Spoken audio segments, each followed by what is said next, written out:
మాజీ ఏవీఎస్ఓ సతీష్ కుమార్ మృతిపై సిఐడి దర్యాప్తు ప్రారంభించింది. ఘటనా స్థలాన్ని సిఐడి చీఫ్ రవిశంకర్ అయ్యన్నార్ పరిశీలించారు. తాడిపత్రి నియోజకవర్గం కోమలి వద్ద రైలు పట్టాలను పరిశీలించారు. గుంతకల నుంచి తిరుపతి వెళ్తుండగా కోమలి వద్ద సతీష్ కుమార్ మృతి చెందారు. దీంతో గుత్తి నుంచి తాడిపత్రి పిఎస్ కు కేసును బదిలీ చేశారు.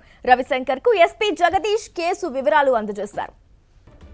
రైట్, ఈ అంశానికి సంబంధించి పూర్తి డీటెయిల్స్ మా కరెస్పాండెంట్ శివారెడ్డి ఫోన్ ద్వారా అందిస్తారు. శివారెడ్డి, ఏదైతే సతీష్ కుమార్ మృతిపై సిఐడి ఇప్పటికే దర్యాప్తు ప్రారంభించింది, అలాగే ఘటనా స్థలాన్ని కూడా సిఐడి చీఫ్ రవిశంకర్ అయ్యన్నార్ ఇప్పటికే పరిశీలించారు. మరి ఈ ఘటనకి సంబంధించి పూర్తి డీటెయిల్స్ శివారెడ్డి.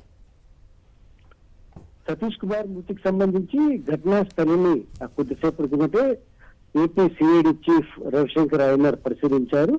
ఘటన జరిగిన తీరు, అదేవిధంగా డెడ్ బాడీ ఎక్కడ పడింది, అదేవిధంగా ఎక్కడ రైల్వే ట్రాక్స్ ఉన్నాయని దానిపైన పూర్తి స్థాయిలో ఆయన పరిశీలించడం జరిగింది. రవిశంకర్ అయ్యన్నార్ కు అనంతపురం రేంజ్ డిఐజీ శ్రీమోసి, అలాగే అనంతపురం ఎస్పీ జగదీష్ పూర్తి వివరాలు అందజేసిన పరిస్థితి కనిపిస్తుంది. ఎందుకంటే అనంతపురం పోలీసు గెస్ట్ హౌస్ లోనే సమగ్రంగా వివరాలు సేకరించిన తరువాత ఏదైతే పోస్ట్ మార్టం నిర్వహించిన వైద్యుల నుంచి కొన్ని వివరాలు సేకరించారు, అదేవిధంగా ఫోరెన్సిక్ బృందం నుంచి మరికొన్ని వివరాలు సేకరించిన తర్వాత నేరుగా రవిశంకర్ అయ్యన్నార్ ఘటనా స్థలికి, ఎక్కడైతే తాడిపత్రి నియోజకవర్గం కోమలి వద్ద ఈ ఘటన చోటు చేసుకుంది, అక్కడ అదే ప్రాంతాన్ని రవిశంకర్ అయ్యన్నార్ తన బృందంతో పాటు పరిశీలించడం జరిగింది. మొత్తం సతీష్ కుమార్ 8 గంటలకి గుంతకల్ నుంచి బయలుదేరాడు. తర్వాత 8 గంటలకి ఆ కోమలి వద్ద మృతి చెందారని దానిపైన సమగ్రంగా విచారణ చేసిన పరిస్థితి కనిపిస్తుంది. రైల్వే ట్రాక్ కి ఆయన పడిన డెడ్ బాడీకి సంబంధించి ఎంత డిస్టెన్స్ ఉంటుంది, ఏం జరిగి ఉంటుంది అని దానిపైన ఒక వివరాలు సేకరించిన పరిస్థితి కనిపిస్తుంది. మరోవైపున ఈ మొత్తం ఘటనకు సంబంధించి ఇప్పటికే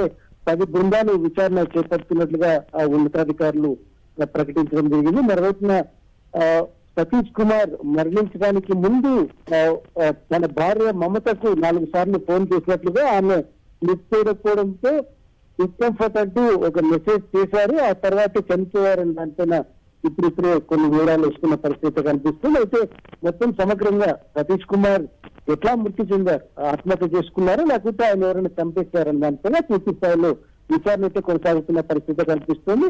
అయితే పోలీస్ అధికారులు మాత్రం అధికారికంగా ఎట్లాంటి వివరాలు అందజేయకపోవడం, అదేవిధంగా రహస్యంగానే విచారణ కొనసాగిస్తున్నాం, మీడియాకు వివరాలు ఇవ్వకుండానే విచారణ కొనసాగిస్తున్న పరిస్థితి కనిపిస్తోంది.